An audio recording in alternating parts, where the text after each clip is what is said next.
Off there to the right, somewhere, is a large island, said Whitney. It's rather a mystery. What island is it? Rainsford asked. The old charts call it Ship Trap Island, Whitney replied. A suggestive name, isn't it? Sailors have a curious dread of the place. I don't know why.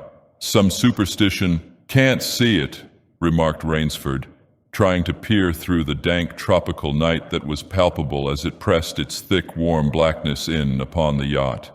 You've good eyes, said Whitney with a laugh, and I've seen you pick off a moose moving in the brown fall bush at 400 yards. But even you can't see 4 miles or so through a moonless Caribbean night. Nor 4 yards, admitted Rainsford. Ugh, it's like moist black velvet. It will be light enough in Rio, promised Whitney. We should make it in a few days. I hope the Jaguar guns have come from Purdy's. We should have some good hunting up the Amazon. Great sport, hunting. The best sport in the world, agreed Rainsford. For the hunter, amended Whitney, not for the jaguar. Don't talk rot, Whitney, said Rainsford. You're a big game hunter, not a philosopher. Who cares how a jaguar feels? Perhaps the jaguar does, observed Whitney. Bah, they've no understanding. Even so, I rather think they understand one thing, fear. The fear of pain and the fear of death. Nonsense, laughed Rainsford. This hot weather is making you soft, Whitney. Be a realist. The world is made up of 2 classes, the hunters and the huntees. Luckily, you and I are hunters. Do you think we've passed that island yet? I can't tell in the dark. I hope so. Why? Asked Rainsford. The place has a reputation. A bad one. Cannibals? Suggested Rainsford. Hardly. Even cannibals wouldn't live in such a godforsaken place. But it's gotten into sailor lore somehow. Didn't you notice that the crew's nerves seemed a bit jumpy today? They were a bit strange now you mention it. Even Captain Nielsen. Yes, even that tough-minded old Swede, who'd go up to the devil himself and ask him for a light. Those fishy blue eyes held a look I never saw there before. All I could get out of him was, "This place has an evil name among seafaring men, sir." Then he said to me very gravely, "Don't you feel anything?"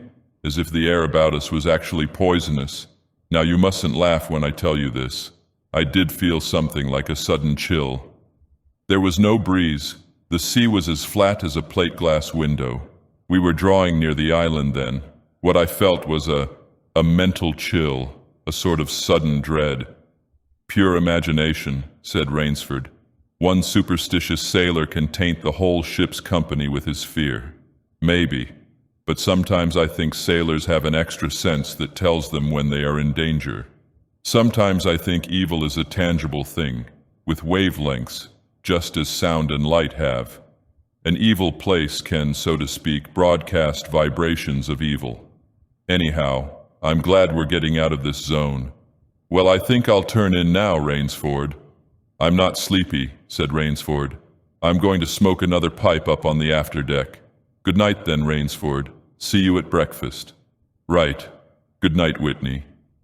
There was no sound in the night as Rainsford sat there but the muffled throb of the engine that drove the yacht swiftly through the darkness, and the swish and ripple of the wash of the propeller.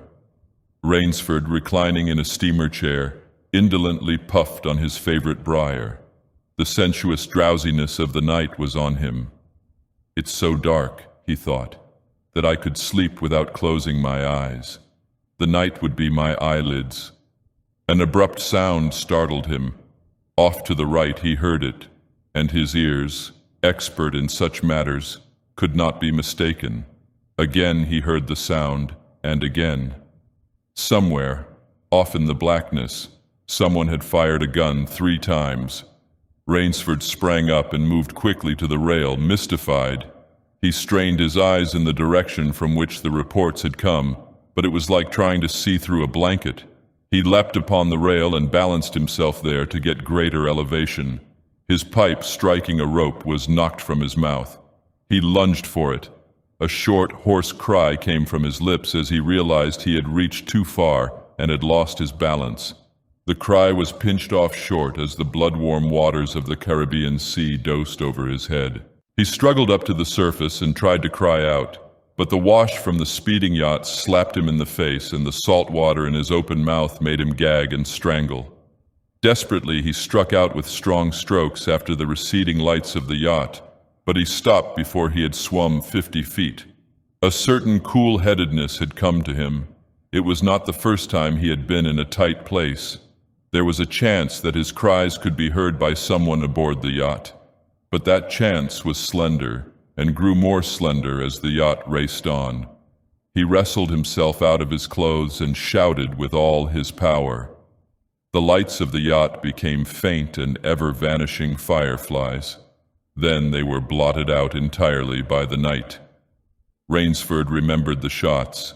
They had come from the right, and doggedly he swam in that direction, swimming with slow, deliberate strokes, conserving his strength. For a seemingly endless time he fought the sea. He began to count his strokes. He could do possibly 100 more, and then Rainsford heard a sound.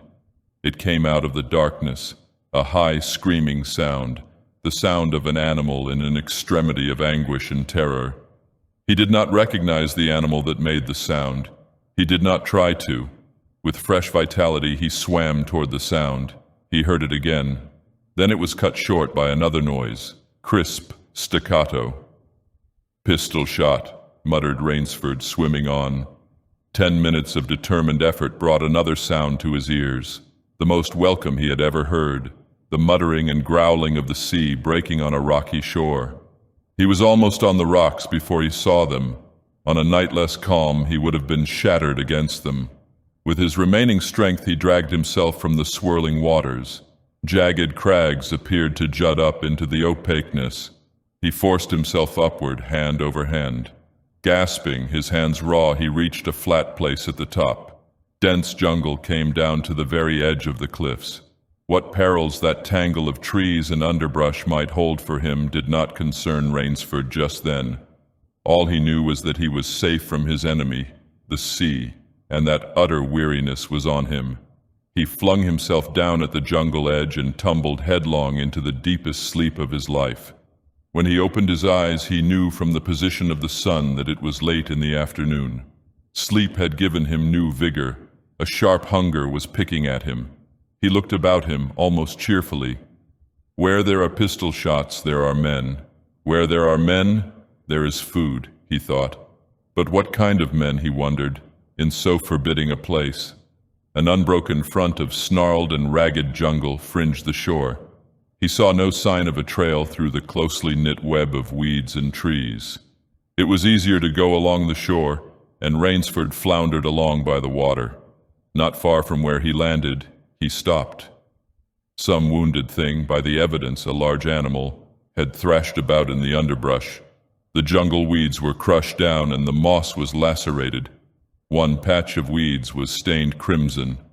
A small, glittering object not far away caught Rainsford's eye, and he picked it up.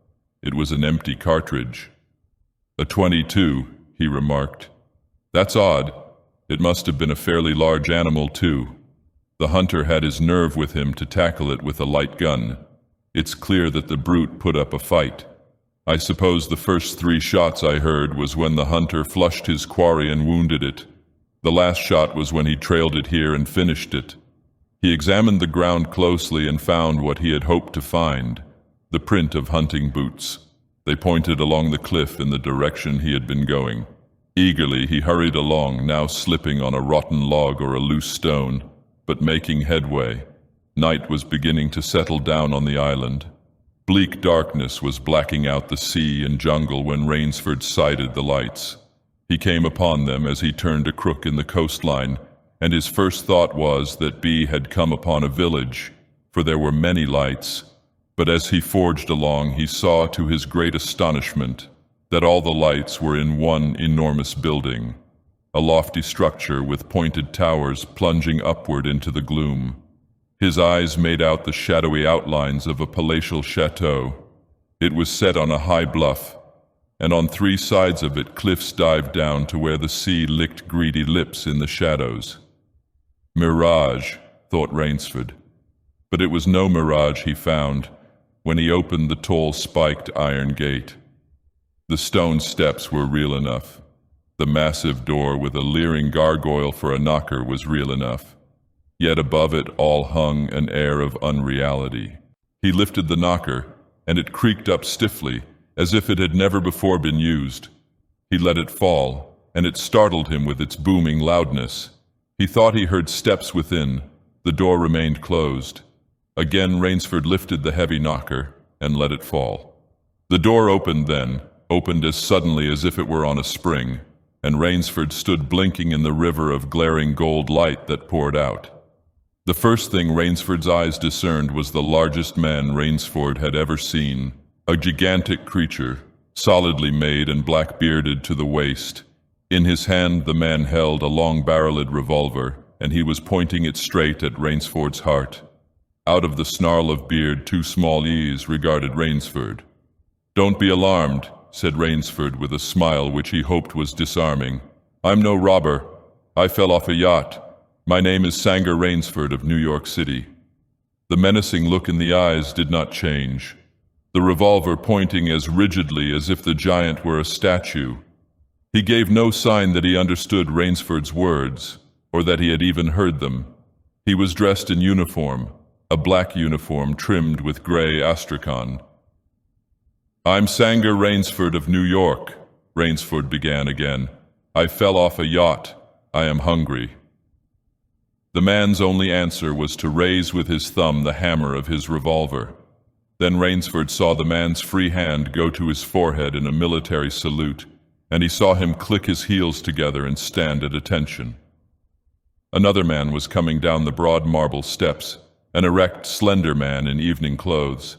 He advanced to Rainsford and held out his hand.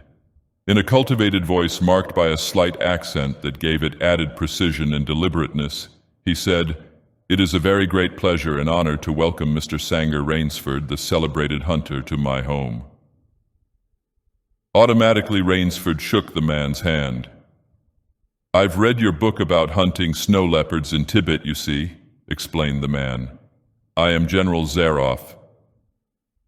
Rainsford's first impression was that the man was singularly handsome.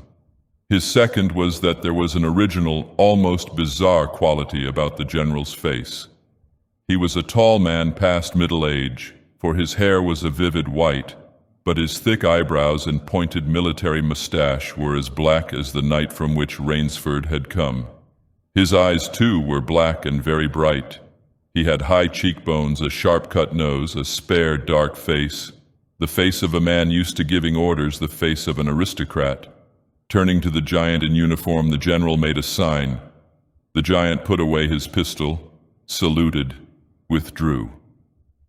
"Ivan is an incredibly strong fellow," remarked the general, "but he has the misfortune to be deaf and dumb. A simple fellow, but I'm afraid, like all his race, a bit of a savage."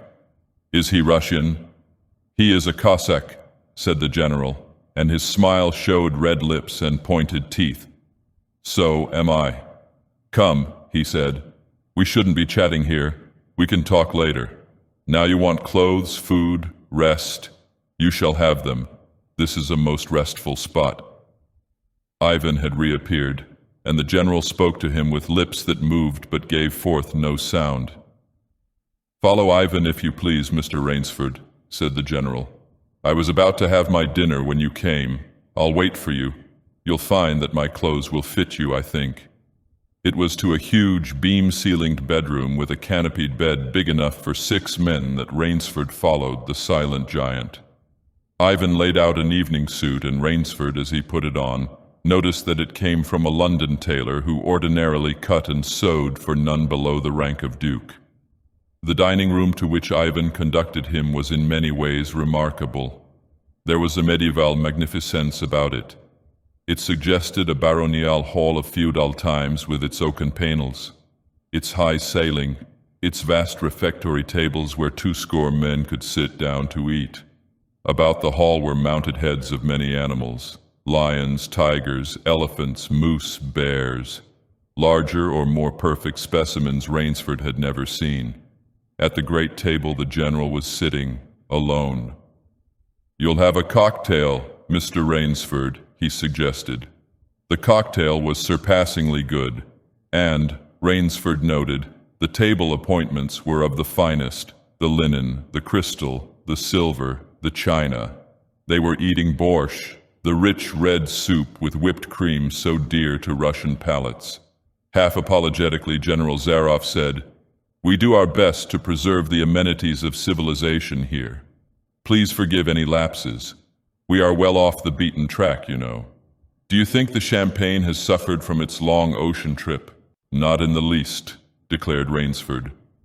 He was finding the general a most thoughtful and affable host, a true cosmopolite.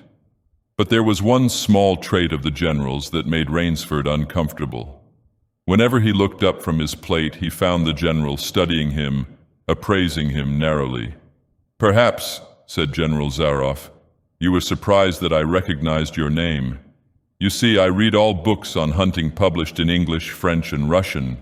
I have but one passion in my life, Mr. Rainsford, and it is the hunt." "You have some wonderful heads here," said Rainsford as he ate a particularly well-cooked filet mignon.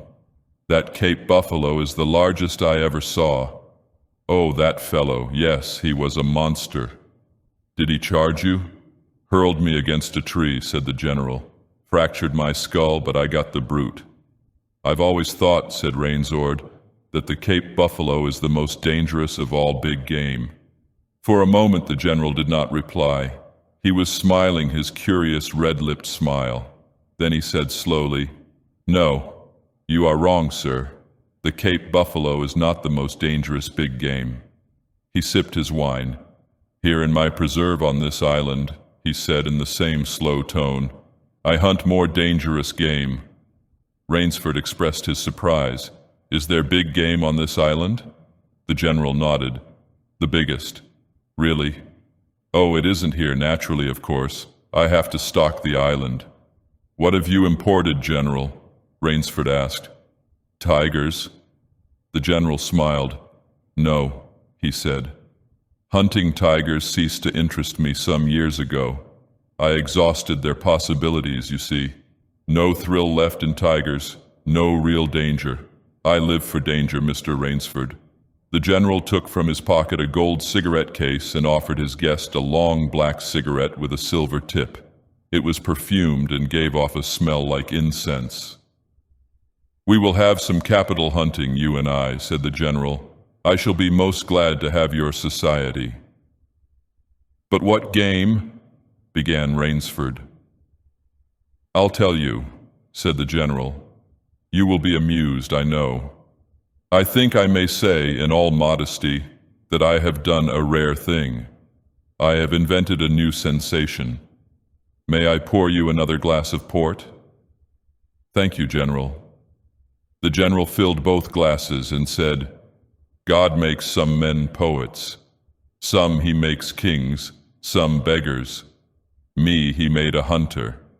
My hand was made for the trigger, my father said. He was a very rich man with 250,000 acres in the Crimea, and he was an ardent sportsman. When I was only 5 years old, he gave me a little gun, specially made in Moscow for me, to shoot sparrows with. When I shot some of his prize turkeys with it, he did not punish me. He complimented me on my marksmanship. I killed my first bear in the Caucasus when I was 10. My whole life has been one prolonged hunt. I went into the army, it was expected of noblemen's sons, and for a time commanded a division of Cossack cavalry. But my real interest was always the hunt. I have hunted every kind of game in every land. It would be impossible for me to tell you how many animals I have killed." The general puffed at his cigarette. "After the debacle in Russia, I left the country, for it was imprudent for an officer of the Tsar to stay there. Many noble Russians lost everything. I luckily had invested heavily in American securities, so I shall never have to open a tea room in Monte Carlo or drive a taxi in Paris. Naturally, I continued to hunt, grizzliest in your Rockies, crocodiles in the Ganges, rhinoceroses in East Africa. It was in Africa that the Cape buffalo hit me and laid me up for 6 months. As soon as I recovered, I started for the Amazon to hunt jaguars, for I had heard they were unusually cunning. They weren't. The Cossack sighed. They were no match at all for a hunter with his wits about him and a high-powered rifle. I was bitterly disappointed. I was lying in my tent with a splitting headache one night when a terrible thought pushed its way into my mind. Hunting was beginning to bore me, and hunting, remember, had been my life. I have heard that in America, businessmen often go to pieces when they give up the business that has been their life. Yes, that's so, said Rainsford. The general smiled. I had no wish to go to pieces, he said. I must do something. Now mine is an analytical mind, Mr. Rainsford. Doubtless that is why I enjoy the problems of the chase. No doubt, General Zaroff. So, continued the general, I asked myself why the hunt no longer fascinated me. You are much younger than I am, Mr. Rainsford, and have not hunted as much, but you perhaps can guess the answer. What was it? Simply this. Hunting had ceased to be what you call a sporting proposition. It had become too easy. I always got my quarry. Always. There is no greater bore than perfection. The general lit a fresh cigarette. No animal had a chance with me anymore. That is no boast. It is a mathematical certainty. The animal had nothing but his legs and his instinct. Instinct is no match for reason. When I thought of this, it was a tragic moment for me, I can tell you. Rainsford leaned across the table, absorbed in what his host was saying. It came to me as an inspiration what I must do, the general went on. And that was? The general smiled the quiet smile of one who has faced an obstacle and surmounted it with success. I had to invent a new animal to hunt, he said. A new animal? You're joking. Not at all, said the general. I never joke about hunting. I needed a new animal. I found one. So I bought this island, built this house, and here I do my hunting. The island is perfect for my purposes. There are jungles with a maze of traits in them, hills, swamps. But the animal, General Zaroff. Oh, said the general. It supplies me with the most exciting hunting in the world. No other hunting compares with it for an instant. Every day I hunt, and I never grow bored now, for I have a quarry with which I can match my wits. Rainsford's bewilderment showed in his face. I wanted the ideal animal to hunt, explained the general. So I said, what are the attributes of an ideal quarry? And the answer was, of course, it must have courage, cunning, and above all, it must be able to reason. But no animal can reason, objected Rainsford. My dear fellow, said the general, there is one that can. But you can't mean, gasped Rainsford. And why not? I can't believe you are serious, General Zaroff. This is a grisly joke. Why should I not be serious? I am speaking of hunting. Hunting? Great guns? General Zaroff, what you speak of is murder. The general laughed with entire good nature. He regarded Rainsford quizzically. I refuse to believe that so modern and civilized a young man as you seem to be harbors romantic ideas about the value of human life. Surely your experiences in the war did not make me condone cold-blooded murder, finished Rainsford stiffly. Laughter shook the general. How extraordinarily droll you are, he said. One does not expect nowadays to find a young man of the educated class, even in America, with such a naive and, if I may say so, mid-Victorian point of view. It's like finding a snuff box in a limousine. Ah, well, doubtless you had Puritan ancestors. So many Americans appear to have had. I'll wager you'll forget your notions when you go hunting with me. You've a genuine new thrill in store for you, Mr. Rainsford. Thank you. I'm a hunter, not a murderer. Dear me, said the general, quite unruffled. Again that unpleasant word. But I think I can show you that your scruples are quite ill-founded. Yes? Life is for the strong, to be lived by the strong, and if needs be, taken by the strong. The weak of the world were put here to give the strong pleasure. I am strong. Why should I not use my gift? If I wish to hunt, Why should I not? I hunt the scum of the earth, sailors from tramp ships, Lasars, blacks, Chinese, whites, mongrels.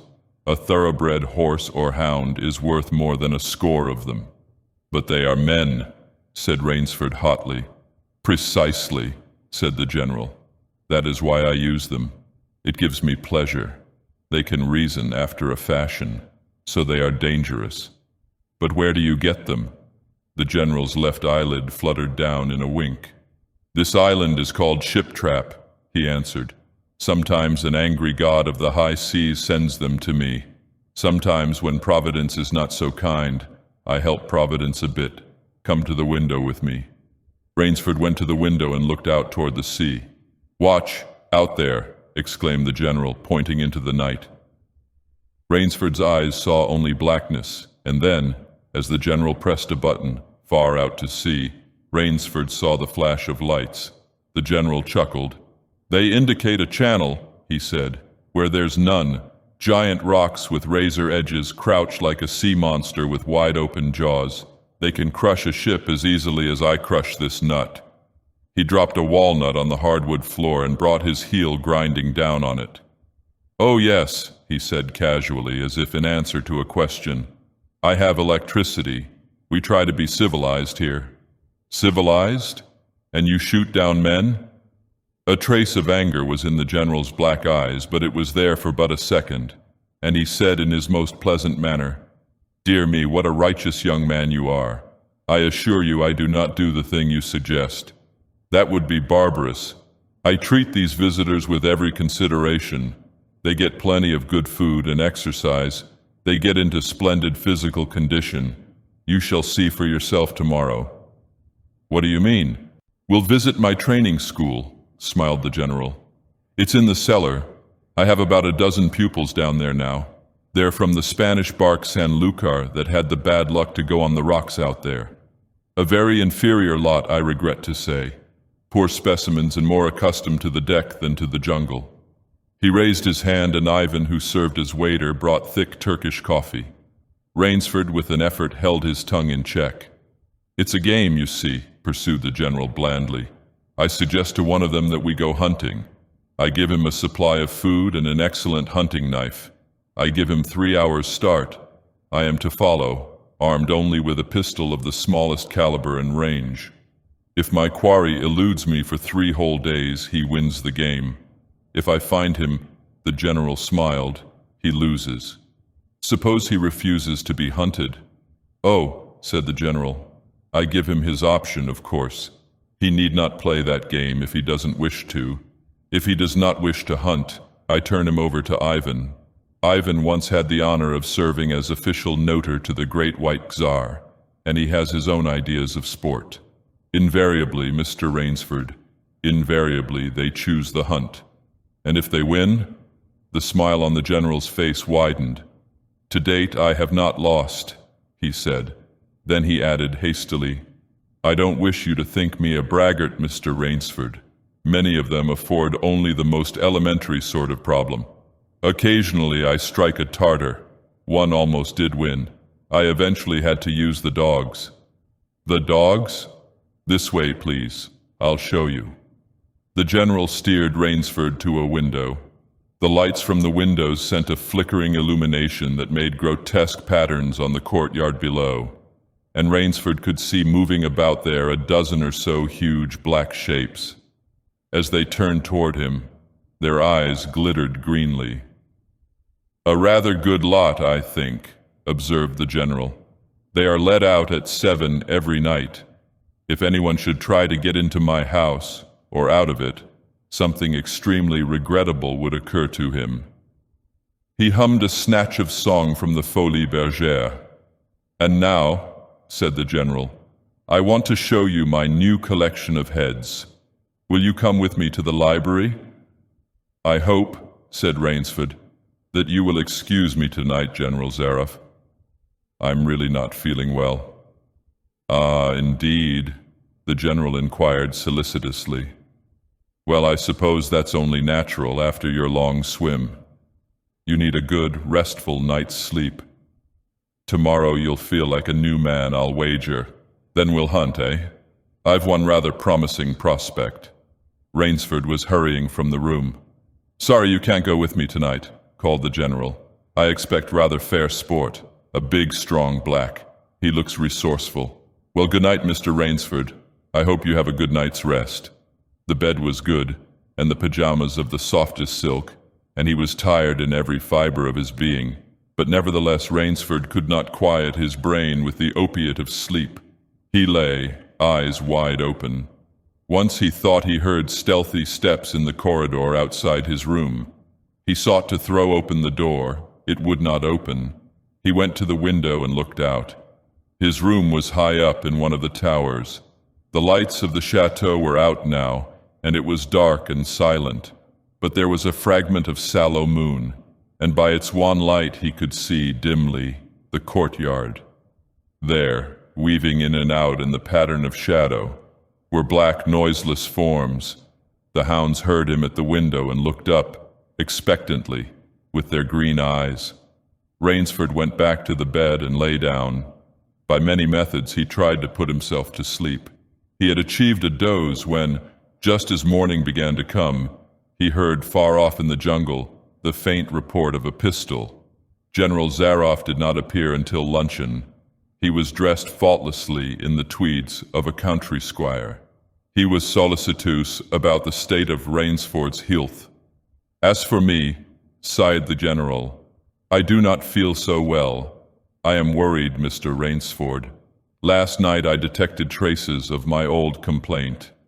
To Rainsford's questioning glance, the general said, Ennui, boredom. Then, taking a second helping of crepe Suzette, the general explained, The hunting was not good last night. The fellow lost his head. He made a straight trail that offered no problems at all. That's the trouble with these sailors. They have dull brains to begin with, and they do not know how to get about in the woods. They do excessively stupid and obvious things. It's most annoying. Will you have another glass of Chablis, Mr. Rainsford? General, said Rainsford firmly, I wish to leave this island at once. The general raised his thickets of eyebrows. He seemed hurt. But, my dear fellow, the general protested, you've only just come. You've had no hunting. I wish to go today, said Rainsford. He saw the dead black eyes of the general on him, studying him. General Zaroff's face suddenly brightened. He filled Rainsford's glass with venerable Chablis from a dusty bottle. Tonight, said the general, we will hunt, you and I. Rainsford shook his head. No, General, he said, I will not hunt. The general shrugged his shoulders and delicately ate a hothouse grape. As you wish, my friend, he said. The choice rests entirely with you. But may I not venture to suggest that you will find my idea of sport more diverting than Ivan's? He nodded toward the corner to where the giant stood, scowling, his thick arms crossed on his hogshead of chest. You don't mean, cried Rainsford. My dear fellow, said the general, have I not told you I always mean what I say about hunting? This is really an inspiration. I drink to a foeman worthy of my steel, at last. The general raised his glass, but Rainsford sat staring at him. You'll find this game worth playing, the general said enthusiastically. Your brain against mine, your woodcraft against mine, your strength and stamina against mine. Outdoor chess, and the stake is not without value, eh? And if I win, began Rainsford huskily. I'll cheerfully acknowledge my self-defeat if I do not find you by midnight of the third day, said General Zaroff. My sloop will place you on the mainland near a town. The general read what Rainsford was thinking. Oh, you can trust me, said the Cossack. I will give you my word as a gentleman and a sportsman.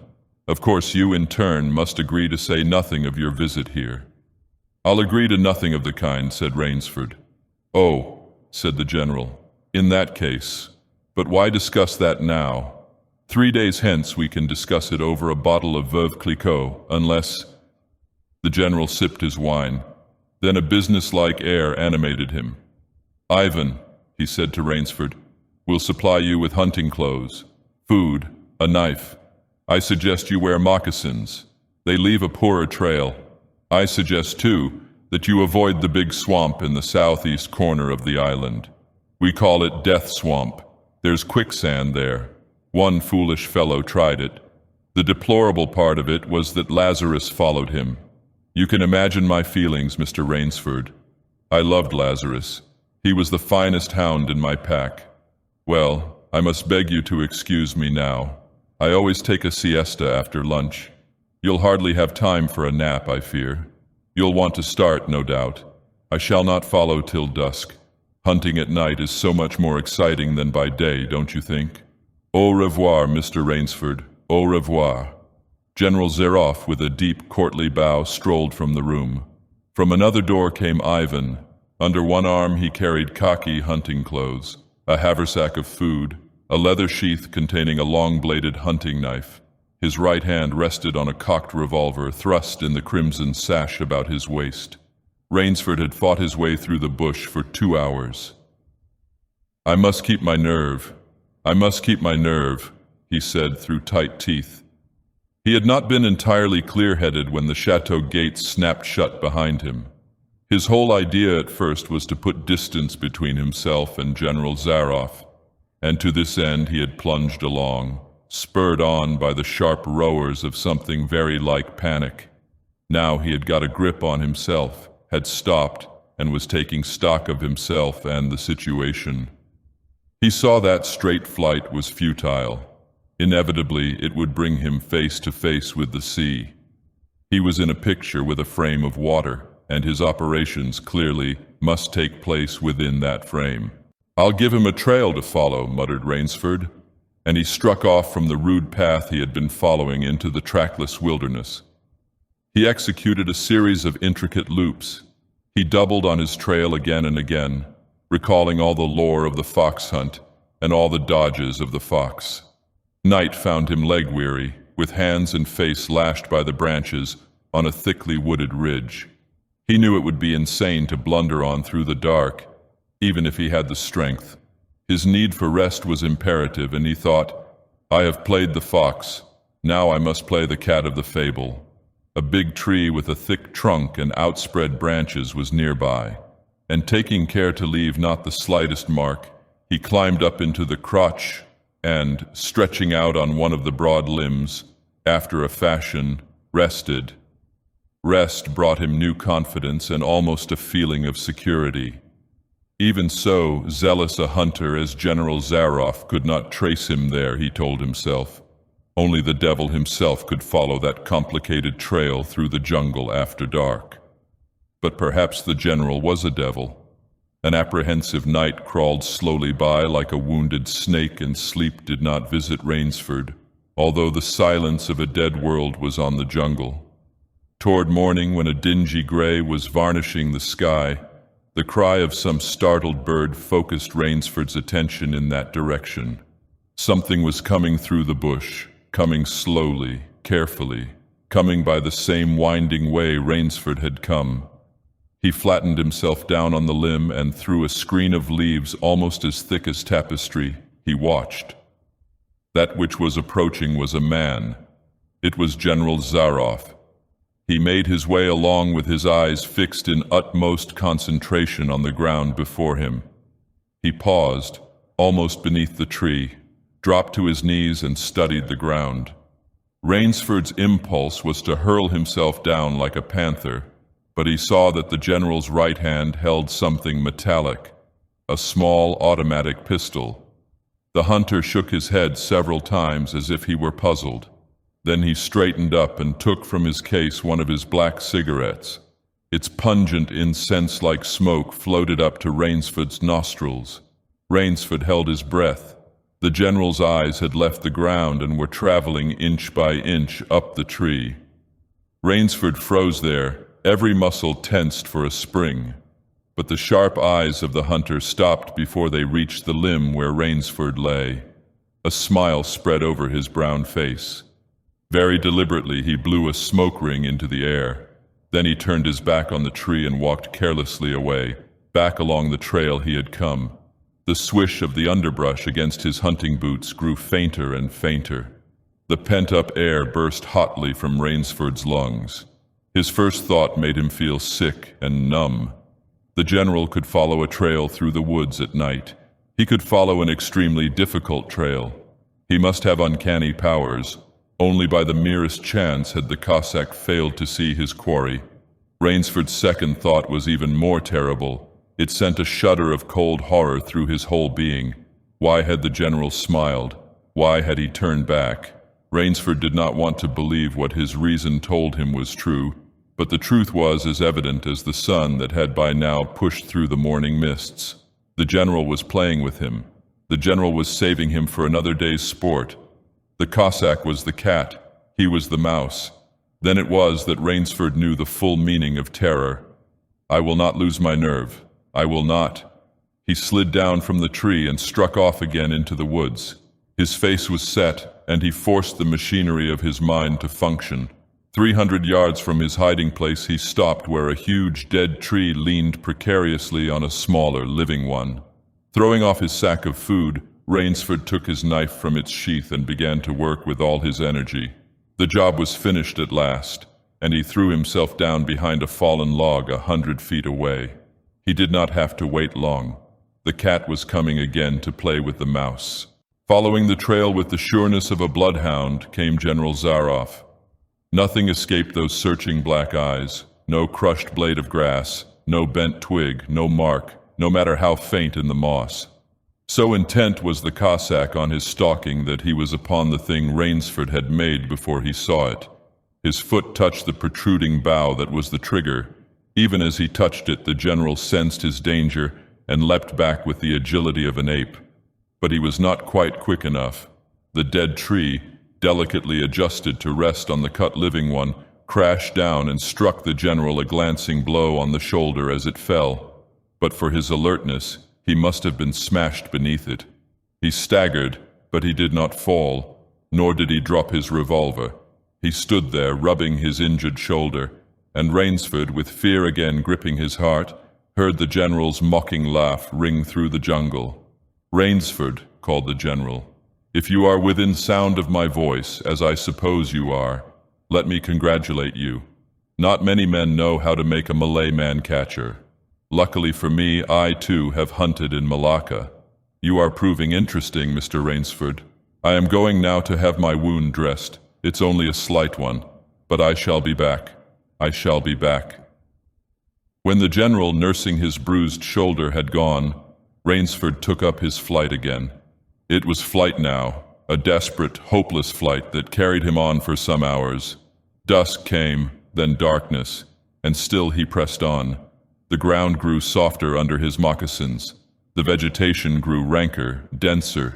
Insects bit him savagely. Then, as he stepped forward, his foot sank into the ooze. He tried to wrench it back, but the muck sucked viciously at his foot as if it were a giant leech. With a violent effort, he tore his feet loose. He knew where he was now, Death Swamp and its quicksand.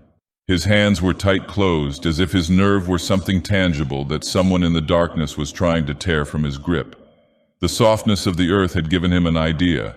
He stepped back from the quicksand a dozen feet or so, and like some huge prehistoric beaver, he began to dig. Rainsford had dug himself in France when a second's delay meant death. That had been a placid pastime compared to his digging now. The pit grew deeper. When it was above his shoulders, he climbed out and from some hard saplings cut stakes and sharpened them to a fine point. These stakes he planted in the bottom of the pit with the point sticking up. With flying fingers he wove a rough carpet of weeds and branches, and with it he covered the mouth of the pit. Then, wet with sweat and aching with tiredness, he crouched behind the stump of a lightning-charred tree. He knew his pursuer was coming. He heard the padding sound of feet on the soft earth, and the night breeze brought him the perfume of the general's cigarette. It seemed to Rainsford that the general was coming with unusual swiftness. He was not feeling his way along, foot by foot. Rainsford, crouching there, could not see the general, nor could he see the pit. He lived a year in a minute. Then he felt an impulse to cry aloud with joy, for he heard the sharp crackle of the breaking branches as the cover of the pit gave way. He heard the sharp scream of pain as the pointed stakes found their mark. He leaped up from his place of concealment. Then he cowered back. 3 feet from the pit, a man was standing with an electric torch in his hand. "You've done well, Rainsford," the voice of the general called. "Your Burmese tiger pit has claimed one of my best dogs. Again, you score. I think, Mr. Rainsford, I'll see what you can do against my whole pack. I'm going home for a rest now. Thank you for a most amusing evening." At daybreak, Rainsford, lying near the swamp, was awakened by a sound that made him know that he had new things to learn about fear. It was a distant sound, faint and wavering, but he knew it. It was the baying of a pack of hounds. Rainsford knew he could do one of 2 things. He could stay where he was and wait. That was suicide. He could flee. That was postponing the inevitable. For a moment he stood there thinking. An idea that held a wild chance came to him, and tightening his belt, he headed away from the swamp. The baying of the hounds drew nearer, then still nearer, nearer, ever nearer. On a ridge, Rainsford climbed a tree. Down a watercourse, not a quarter of a mile away, he could see the bush moving. Straining his eyes, he saw the lean figure of General Zaroff. Just ahead of him, Rainsford made out another figure whose wide shoulders surged through the tall jungle weeds. It was the giant Ivan, and he seemed pulled forward by some unseen force. Rainsford knew that Ivan must be holding the pack in leash. They would be on him any minute now. His mind worked frantically. He thought of a native trick he had learned in Uganda. He slid down the tree. He caught hold of a springy young sapling, and to it he fastened his hunting knife, with the blade pointing down the trail. With a bit of wild grapevine, he tied back the sapling. Then he ran for his life. The hounds raised their voices as they hit the fresh scent. Rainsford knew now how an animal at bay feels. He had to stop to get his breath. The baying of the hounds stopped abruptly, and Rainsford's heart stopped too. They must have reached the knife. He shinned excitedly up a tree and looked back. His pursuers had stopped. But the hope that was in Rainsford's brain when he climbed died, for he saw in the shallow valley that General Zaroff was still on his feet. But Ivan was not. The knife, driven by the recoil of the springing tree, had not wholly failed. Rainsford had hardly tumbled to the ground when the pack took up the cry again. "Nerve, nerve, nerve," he panted as he dashed along. A blue gap showed between the trees, dead ahead. Ever nearer drew the hounds. Rainsford forced himself on toward that gap. He reached it. It was the shore of the sea. Across a cove he could see the gloomy gray stone of the chateau. 20 feet below him the sea rumbled and hissed. Rainsford hesitated. He heard the hounds. Then he leaped far out into the sea. When the general and his pack reached the place by the sea, the Cossack stopped. For some minutes he stood regarding the blue-green expanse of water. He shrugged his shoulders.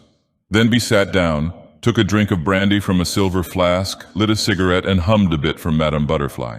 General Zaroff had an exceedingly good dinner in his great paneled dining hall that evening. With it he had a bottle of Pol Roger and half a bottle of Chambertin.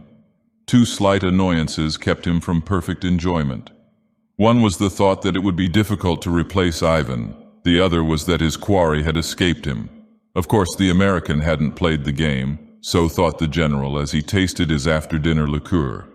In his library he read to soothe himself from the works of Marcus Aurelius. At 10 he went up to his bedroom. He was deliciously tired, he said to himself as he locked himself in. There was a little moonlight, so before turning on his light he went to the window and looked down at the courtyard. He could see the great hounds, and he called, "Better luck another time," to them. Then he switched on the light. A man who had been hiding in the curtains of the bed was standing there. "Rainsford!" screamed the general. "How in God's name did you get here?" "Swam," said Rainsford. "I found it quicker than walking through the jungle." The general sucked in his breath and smiled.